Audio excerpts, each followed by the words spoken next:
Yes, fight fans, body and mind, sports, my people. You are fully appreciated in this round, my guys, my people. So, Chris Eubank Jr., Conor Benn 2 is upon us once again tomorrow at Tottenham Hotspur Stadium, my guys, my people. And I'm expecting this one to be another epic performance from both fighters. Now, there's been so much talk about the build-up being an anticlimax compared to the first fight. But that first fight had so much going on concerning the two fighters. First we had the rift between Junior and Senior that had them not talking for years, and they are now reacquainted. And then we had the drug scandal for Conor Benn, which was still fresh in people's minds. Well, people were heavily against him before, had a disdain for Conor Benn. Not so much now. No, not so much now. So there isn't so much news to cover now that will make an epic build up. And on fight night itself, the fact that Senior turned up on fight night after he vowed that he wouldn't be in attendance, these are things that can't be replicated. Just can't be replicated.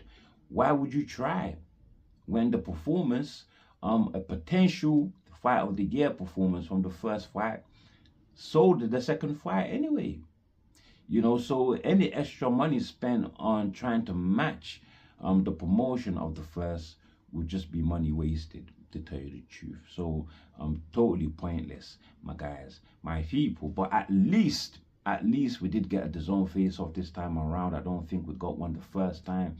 I think because of the egg slap and the melee that ensued, they tried their hardest to keep the fighters apart, just so not to jeopardize the fight, my guys, my people. But no such drama in the lead up to this second fight. So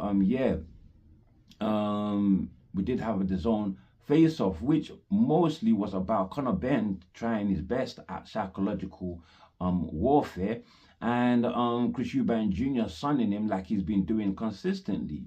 And in the end, Conor really rattled himself at the end of that face-off. Didn't rattle nobody but himself, my guys, my people.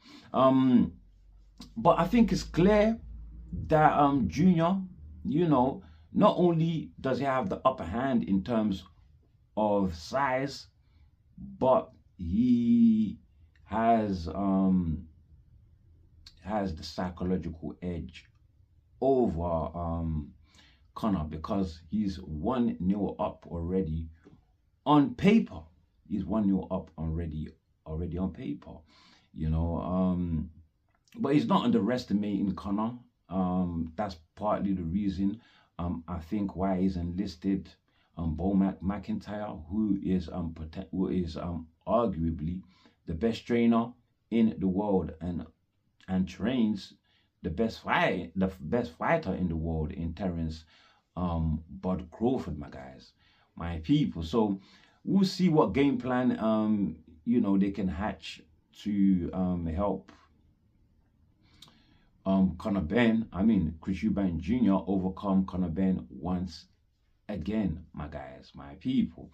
Now, as for Conor, I don't see him as confident as he was in the first fight, where he was talking about he's going to KO Chris Eubank Jr. in just 4 rounds. This time around, we've got no such prediction from him. In fact, he's not even gone as far as saying that he's going to win the fight, my guys, my people. And it is very strange. I think he knows that he can't do much more than in the first fight, so he's just accepted this fight based on the money that he's going to be getting. Whereas Chris Eubank Jr., yes, money is a part of it, but ultimately he believes, not even believes, but somewhere at the back of his mind, he feels he knows that he beats Conor again, my guys, my people. Otherwise, he wouldn't take the fight, because losing to Conor will be excruciating for Chris Eubank Jr. Could be a potential career killer, my guys, my people. Whereas Conor Ben, win or lose, there's no real pressure. There's no real pressure. This is just for money. I mean, they're already talking about him moving down to 147 and the potential big fights that he could be having there. So there's not really an expectation for Conor to win here, except for pressure that he has placed on himself. That is if he does want to win, my guys, my people, or pressure to execute a certain set game plan, which I hope is not to box Junior. You know, who is not an elite fighter, but he is for me slightly better skilled. I've noticed that now from the first fight. You know, and does have every physical attribute to be able to outbox, you know, Conor from a distance, my guys, my people. But even if it turns into a fiery fight like the first fight, is it I mean, can Conor keep his emotions at bay enough not to be swinging wild, spending so much energy that he doesn't have more than Junior in the tank for the later rounds, my guys, my people. It will be interesting to see, you know. But even if it turns into that sort of contest, a fiery fight,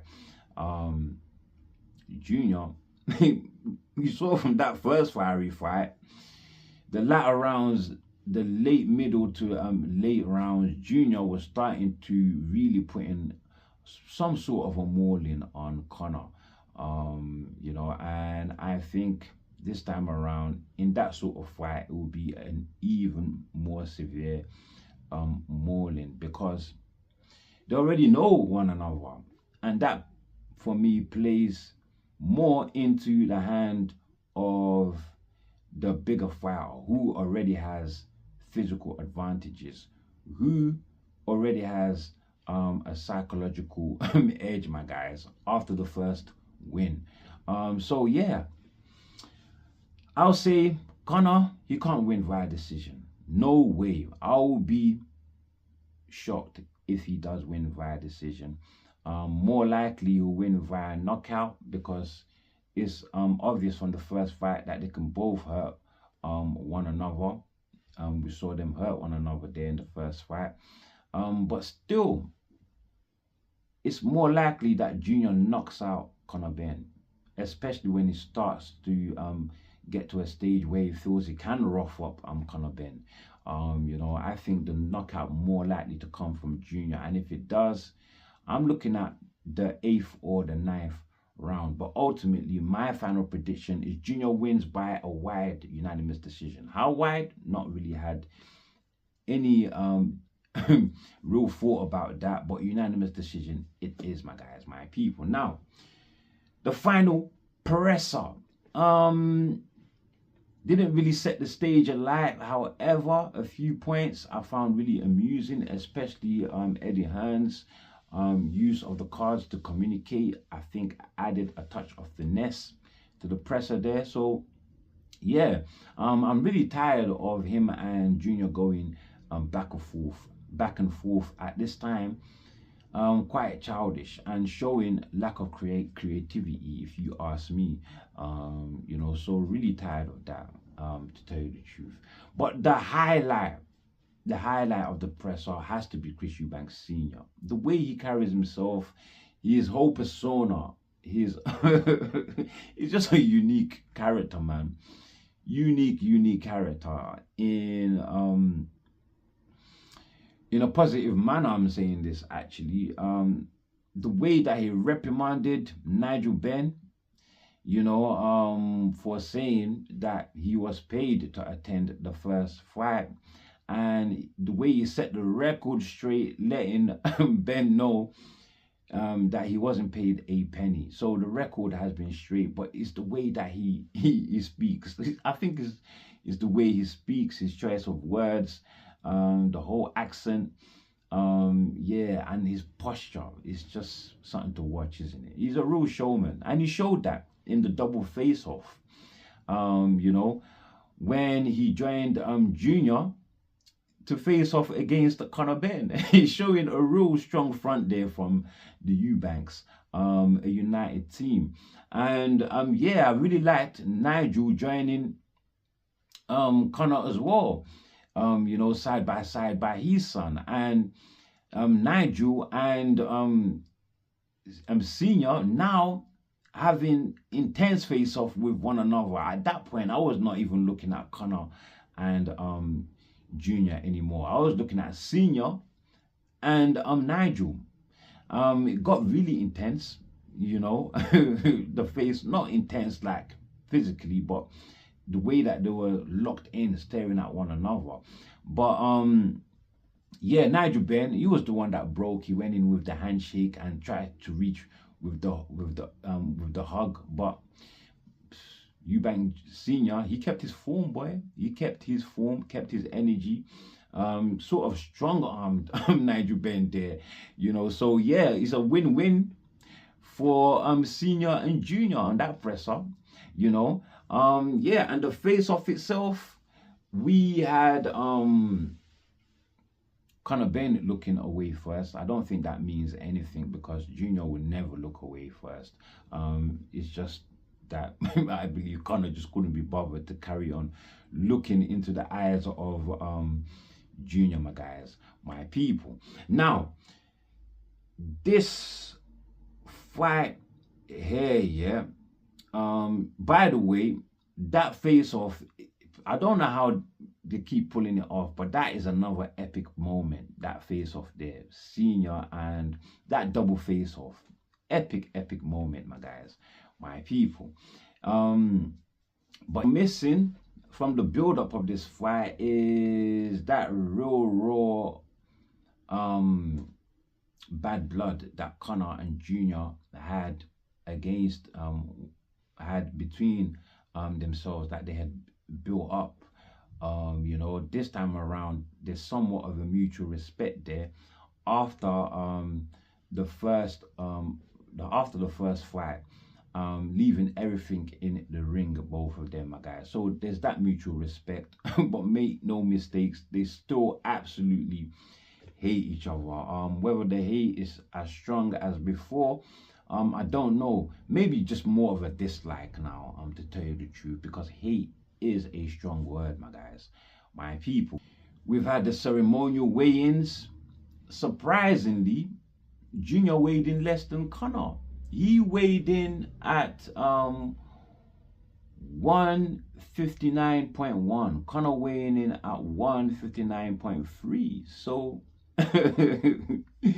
you have it there, my guys, my people. Could it be? So yeah, Junior making weight very well and easily and looking much better than he did in the first fight, where he actually missed weight. So you tell me, guys, has he been playing everyone, or is it that after the first fight he's just taking camp much more seriously this time around? You know, not messing about at all. So no missing weight this time around, no giving away money for Conor Benn to buy a Rolls Royce. If he did, Conor was planning to buy a Ferrari next, my guys, my people. Yeah, but that's the ceremonial weigh-in. Tomorrow they are going to be having the weigh-in for the rehydration. So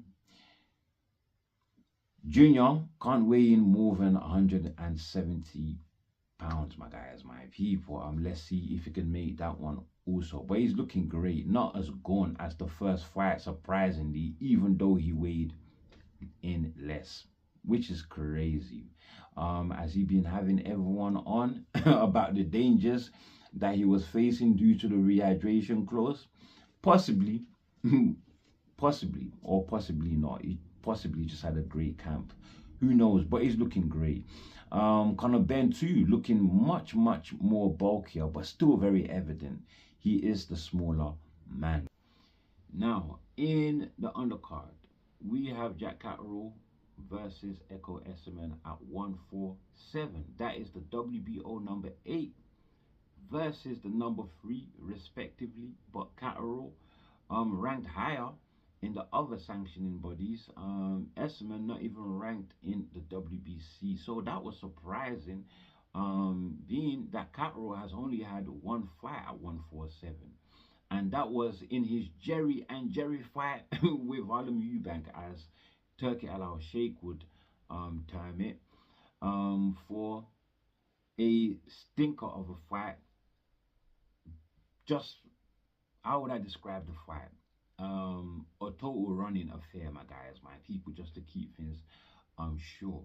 But since that fight there, um, I think fight fans' view of Catterall's performance may have got to him, and I believe he really wants to impress Turkey Al Sheikh.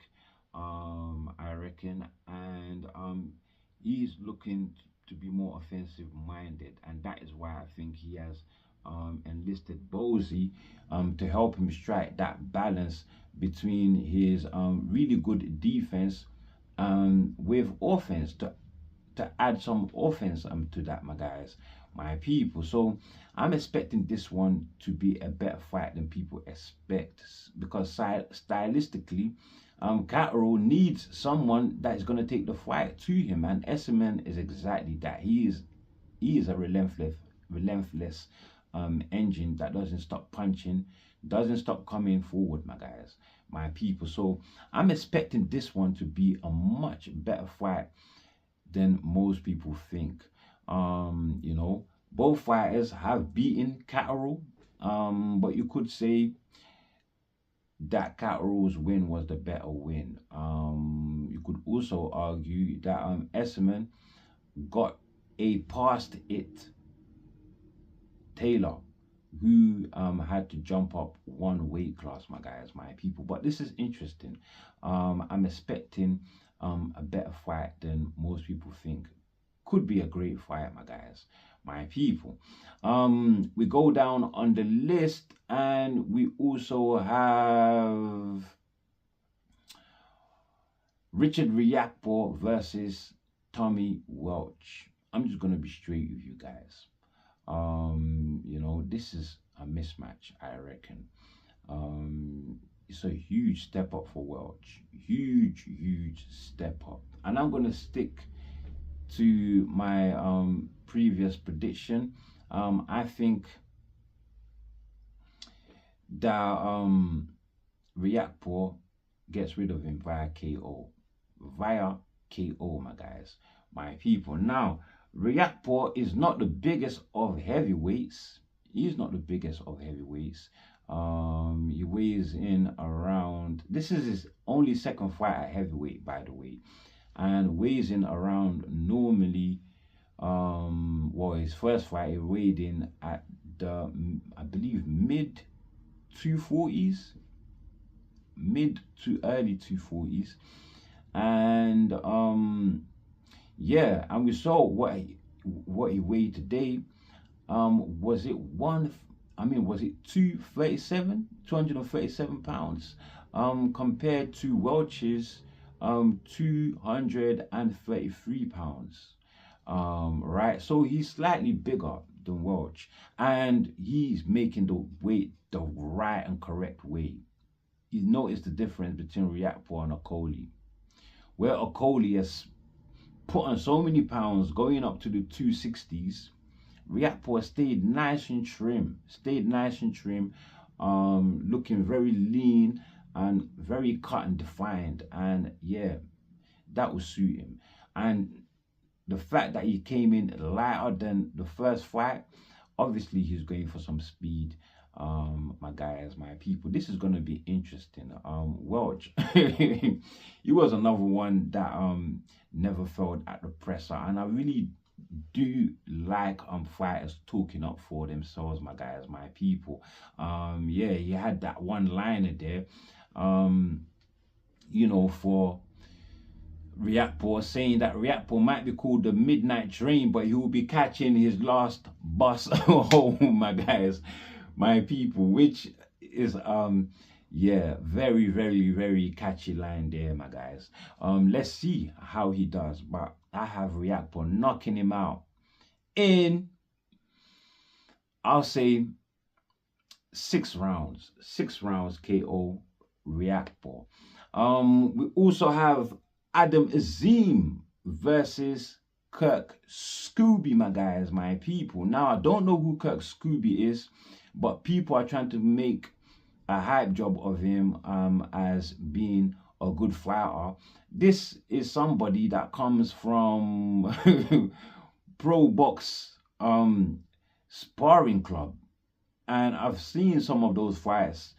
It's nothing compared to real, actual professional boxing, my guys, my people. Nah. Adam Azim is going to mess him up. He's going to just he's going to mess him up, my guys. I don't believe in the hype of Kirk Scooby and him trying to get under Adam Azim's skin. It's not going to work, my guys, my people. So I think Azim knocks him out. I think Azim knocks him out and does so in, like, I'm gonna say 6 rounds. Maybe actually 5 rounds. I think Azim knocks him out 5 rounds. Even though Kirk's Scooby is very well toned, he's got big arms, right? When the camera zooms in, he looks big. He looks like a big 140 pounder. But when you see him and Azim facing off side by side, Azim is much bigger. Azim is much bigger than Kirk. He's gonna make easy work with Kirk, I reckon. So yeah, I think Azim knocks him out by round 5, my guys, my people. Who else do we have? Who else do we have? We have Mickey Talon. We have Mickey Talon versus, is it Fazan? Fazan? I can't really remember the name. I think it's Fazan. I don't know what to make of this fight, but this is 2 prospects going at it. Talon is one of Turkey's favorite fighters in the smaller divisions. Let's see what he does. Let's see what he does, but don't expect any knockouts. There's really no power at all in either of these fighters, my guys. Now, the most interesting bout on this card is Ishmael Davis versus Sam Gilly, my guys. Ishmael Davis is my favorite going into this fight. Even though in his 4 last fights, he's lost 3 on the trot. He's lost 3 on the trot, my guys, my people. But I would excuse him. One of those losses was to Kwame Ejeko, and the 2 other losses were to world-class operators, Josh Kelly and Sergey Bohachuk, my guys, my people. Ishmael Davis's last fight was against a very, very lowly ranked opponent with a losing record. 1 win, 16 losses. 1 win, 16 losses, my guys, my people. And the fight went the distance of 6 rounds, my guys, my people. Miraculously though, the opponent that he faced, I can't quite remember his name anymore, but out of those 16 losses, he's been KO'd just once. So he must have been pretty tough, my guys, my people. Yeah. But Sam Gilly, he can fight. He can definitely fight. But can he beat Ishmael Davis? He's gonna have to show and prove, boy. He's gonna have to show and prove. But for now, I got Davis, and I think he squeezes out a decision. Okay, my people, let's end this on an absolute shocker. Joseph Parker could be facing a 2-year ban following failed drug testing that took place on his fight night with Fabio Woodley. Now, weirdly enough, he didn't fail for performance enhancement, but instead for some old school Medellin Colombian white powder, so some recreational stuff, which is very, very bizarre because Parker does not strike me as the sort. However, as an athlete, you have every intention of cheating. Surely this is not the go-to. This is rather a performance de-enhancer, if anything. Even though it does give you a full sense of courage, clouds your judgment, and forces you to make very erratic decisions. So maybe that explains why he took so many risks in his fight with Fabio Woodley, where he could have been better off boxing. And those sort of risks, it's not really something we know Joseph Parker for. And maybe explanatory to why he was on such a savage mode, willing to make a quick turnaround with Fabio and then go on in December to fight Moses Itama, who is no longer fighting in December, my guys, my people. But that was the sort of mode that Joseph Parker was on, my guys, my people.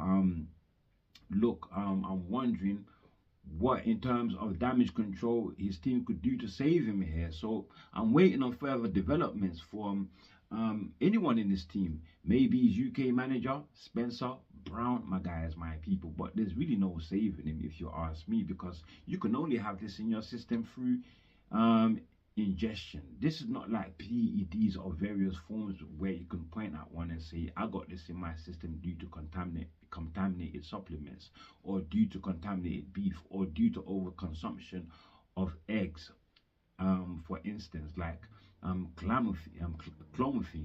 Is it clomiphene? Yeah, clomiphene, my guys, my people. But look, Parker at age 33, this is not good for him. He is some deep shit, to say the least, my guys, my people. But with that said, that is all I have for you on this one. And before you leave, like and subscribe, my guys, my people. And as always, stay super, super blessed.